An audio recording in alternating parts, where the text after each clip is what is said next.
Int of a lab report আর document, অর্থাৎ আপনার যে রিসার্চ রিপোর্ট, আপনার যে পেপার, আপনার যে ম্যানস্ক্রিপ্ট, তার একদম সর্বশেষে। এবং লিস্টটাকে এমন ভাবে অর্ডার করা হয়, ক্রনোলজিক্যাল অর্ডার, যে টেক্সট অনুযায়ী সুন্দরভাবে অ্যালফাবেটিক্যালি সাজানো থাকে।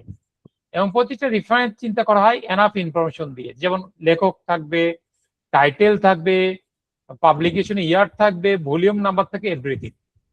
এবং প্রপার রেফারেন্সিং যেটা করবে, যেটা ইমপ্রুভ করবে আপনার বিশ্বাসযোগ্যতা, আপনার স্বচ্ছতা, এবং বিশেষ করে আপনি যে একাডেমিশিয়ান, আপনার অনেস্টি, এক্ষেত্রে যে আপনার সত্তা আছে সেটাকে আপনাকে বাড়িয়ে দিবে, আপনার পেপারে ওয়েট কেসটাকেও বাড়িয়ে দিবে।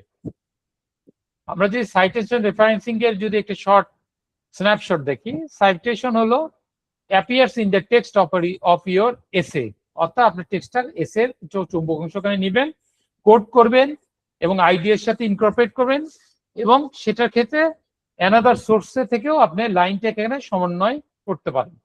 রেফারেন্সটা হচ্ছে ওই যে এসে বা চ্যাপ্টার যেটা ব্যবহার করা হয়েছে, এটা সবার শেষ পেজে থাকবে, যেটাকে ফুল ডিটেলস থাকবে। আর রেফারেন্স লিস্ট ওই যতগুলো রেফারেন্স বুক ইউজ করেছেন 30টা, সেটা পুরো লিস্টিং, যেটা ফুল ডিটেলস থাকবে, সাইটেশনের সাথে লিঙ্ক করে যেন থাকে। বিবিলিওগ্রাফি এটা হলো এসেটাকে আপনার ফুল ডিটেলস দিবে, যেটা অল সোর্সেস অফ ইনফরমেশন, আপনি কি ধরনের বই পড়েছেন, কি ধরনের রেফারেন্স ইউজ করেছেন, কিটা করেনি, এভরিথিং এখানে থাকবে। সাইটেশন রেফারেন্সিং এর ক্ষেত্রে যেটা প্রথমেই বিষয়, অ্যাভয়েড প্লেজারিজম, অর্থাৎ আপনি প্লেজারিজমের ক্ষেত্রে প্রপারলি সাইটেটিং হতে হবে, রেফারেন্সিং সোর্সটা যেন অথেন্টিক হয়, এবং কেউ যেন আপনার কাজটুকু আপনার পারমিশন ছাড়া নিজের নামে চালায় না দিতে পারে, বিশেষ করে কপিরাইট ইস্যুটা যেন থাকে। আপনার এক্ষেত্রে বিশ্বাসযোগ্যতা বাড়াবে, বিশেষ করে সাইটেশন বা রেফারেন্সিং এর ক্ষেত্রে অতিরিক্ত বিশ্বাসযোগ্যতা বাড়াবে, বিশেষ করে আপনার ওয়ার্কটাকে well structure, well research paper হিসেবে সারা বিশ্বে এটাকে মানে নমিনেট করবে। বিশেষ করে আপনার যে দৃষ্টিভঙ্গি, আপনার যে চিন্তা চেতনা, আপনার যে যুক্তিতর্ক অবস্থা, সেটাকে আরো স্ট্রঙ্গার প্ল্যাটফর্ম এনে দেবে।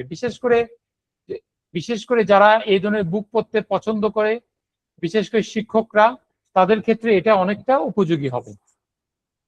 আপনার অ্যাক্সেসিবল সোর্স যেটা চিন্তা করতে হবে, যেটা রিডাররা যাতে সহজে অ্যাক্সেস করতে পারে, বিশেষ করে অরিজিনাল যে ম্যাটেরিয়ালস থাকে, এবং চিন্তা করতে হবে যে কোন ধরনের টপিক আছে সেটা ডিটেলস আকারে করা যায়। Fact checking,